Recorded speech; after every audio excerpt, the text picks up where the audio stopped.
Today, we're diving into something that almost every new leader loses sleep over: leading your very first meeting. But I promise you, by the end of this video, you're going to feel a whole lot more confident and grounded. So let's go ahead and jump right into it.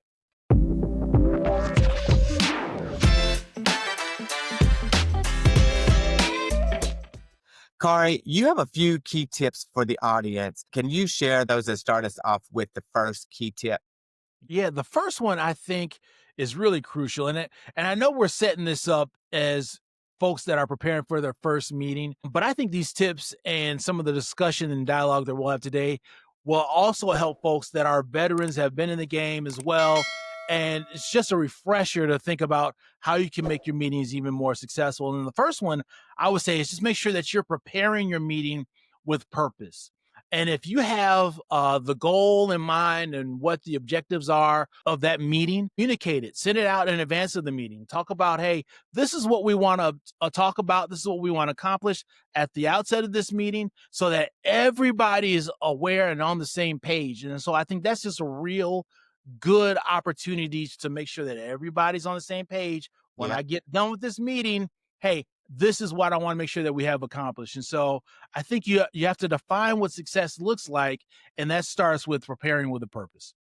Yeah, I think that breakdown is spot on. I mean, preparation is really about creating space for presence and not just trying to script every single moment. I also like the idea of a one-page kind of meeting guide, Hmm. simple, intentional, and focused, which will just kind of help keep you grounded without really boxing you in.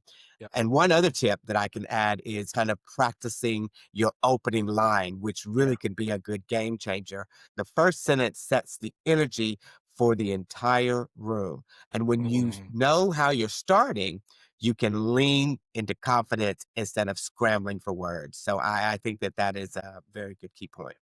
I think the other part of that too, Ken, is thinking about anticipating those questions. So think about, hey, what would people ask me about what we're trying to achieve here together as a group and be able to kind of read their mind, so to speak. And so Yeah, being able to think about in advance what they're going to ask you, whether it's what their responsibilities are, how they can contribute, where the timelines may be associated. So think about those questions up front and have some answers already at the ready so that you're absolutely. not trying to stir up and come up with words or whatever. If you can anticipate what those questions are, you will be light years ahead in terms of being ready for your meeting. So I think what you talked about too, Ken, is drafting something which will allow you to be at the ready and you won't have to be searching for those answers. So Preparation is important. Like yeah. you can't just go in and wing it, as they say.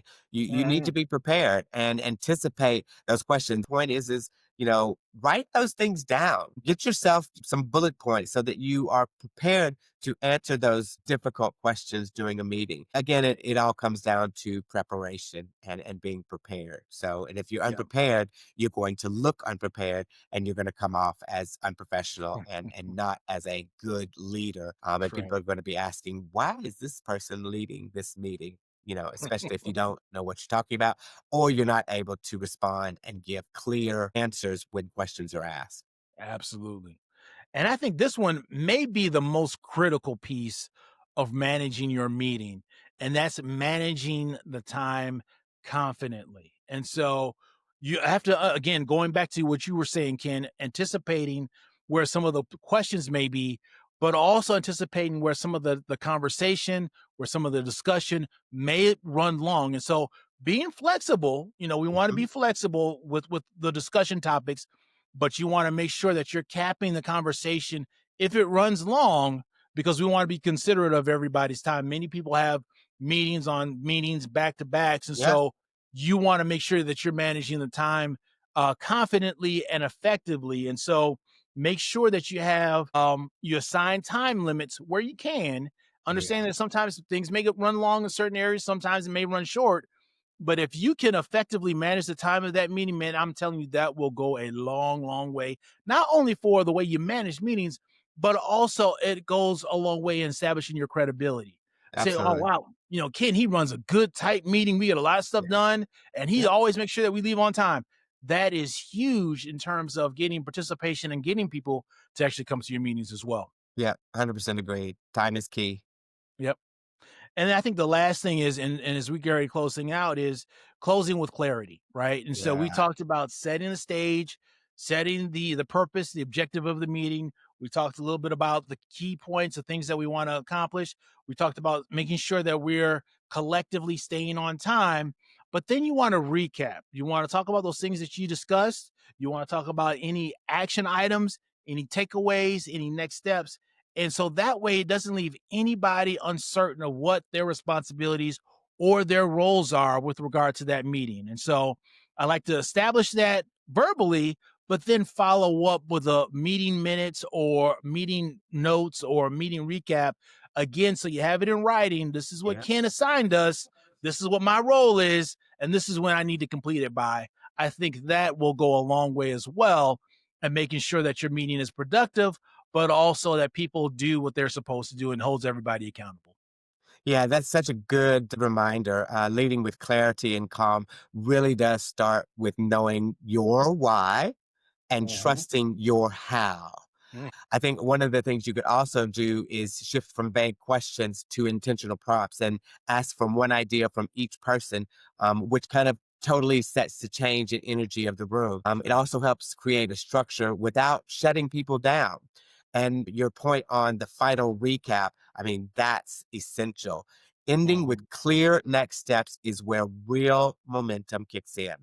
Everyone leaves aligned, they know what they're accountable for, and they're confident about what comes next. This is leadership done with purpose. I think that's it. Anything else you want to add, Ken, in terms of other tips or talking points before we close out? If you're leading a meeting this month, try a new technique from, this episode. Then reflect. What felt natural? What stretched you? Share your experience with a fellow emerging leader. And that's the heart of leading with clarity and calm and being intentional, creating structure and guiding the room with confidence. If today's breakdown gave you something to take into your next meeting, go ahead and hit that like button and share it with someone who could use it.